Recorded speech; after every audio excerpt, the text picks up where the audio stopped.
Hi BookTube, it's Missy. I am on my way to work. I just wanted to make a quick video. I mean, this is going to be broken up throughout the entire day, but this is my intro to the video. So yesterday was Vlogmas Day 8. I meant to do it, but I'm still really sick, even though my voice is now finally better. The sickness has gone into my lungs and now I'm just like coughing up a storm. And yesterday I didn't want to edit out a million times of me just coughing up a lung, and so I decided I would do it in the morning where I'm less likely to cough a lot.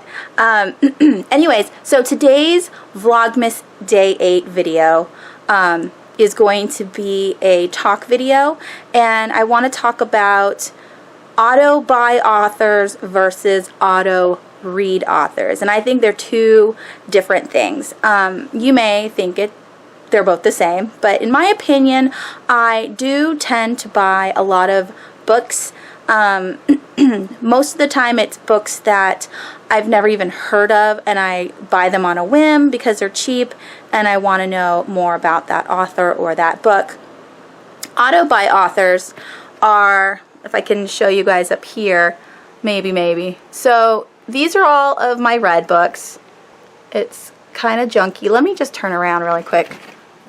Okay, so just for an example, so I have the Grisha trilogy here. Now, I planned not to buy these books because I didn't think they were something that I would reread, and so for me an auto-buy author is something that I would definitely reread, gush about, and so forth. So I bought these books because they were like seriously $2.99, $3.99 a piece, and I did enjoy the story, and I would like to share this story with others so, you know, my friends can borrow these books.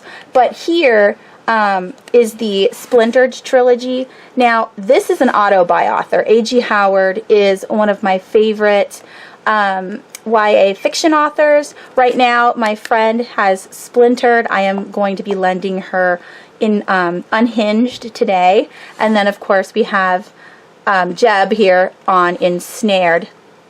So this is definitely an auto-buy author. And then we have Marissa Meyer, who is a auto-read author, just like Le Bardugo. So I would definitely read anything that she writes, but I don't know if I'll actually purchase the books. So as you can see here, I have Cinder and Scarlet.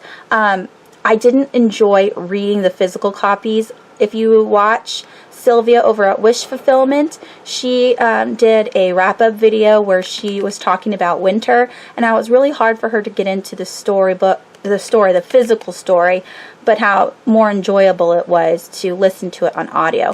And so I read Cinder in the physical form, and I did enjoy it, but when I got to Scarlet, I just could not get past the part where we just start learning about Scarlet, and she's talking about the family farm, and I just thought it was so boring and I didn't want to read it. But then I picked it up on audio, and Scarlet has like a really cool accent and I enjoyed it, and so I decided to continue reading. And then we have Beautiful Creatures here. I don't know if Cami Garcia and Margaret Stoll are auto reads, but I will definitely be continuing on with the series. Same as Andrew Smith. I really enjoyed this book, but that doesn't mean I'm going to buy all of his books.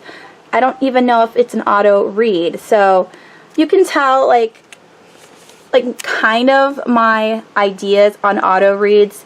Bethany Griffin, I have 3 of her books that I bought on a whim. I really enjoyed this one, so I'm assuming that I'm going to enjoy the others, so it's probably going to be an auto read for me.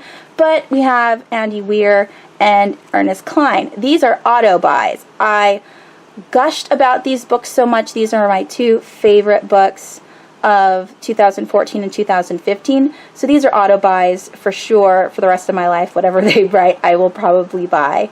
And then we have the rest of my fave reads. So like a Neil Gaiman will be an auto buy, but Rochelle Mead might not be an auto-buy. Even though I love to read her books, she's an auto-read. I have been enjoying her Vampire Academy. This is her adult book that I started off with that I want to buy the entire series for, but I don't know if I'll like her spin-off series, Bloodlines, or her other adult books. So that's my 2 cents for auto-buy and auto-read authors. So what's your idea of auto-buy? Do you buy authors that you enjoyed their first book and then you just buy everything that they, you know, write? Or do you have auto-read authors? For instance, Kat Winters for me. I really enjoyed her first 2 books. I bought her 3rd book, but I don't own her first and 2nd book because I don't know if I'll actually reread them. But I really, really enjoy her writing, so I know I will always read her stuff.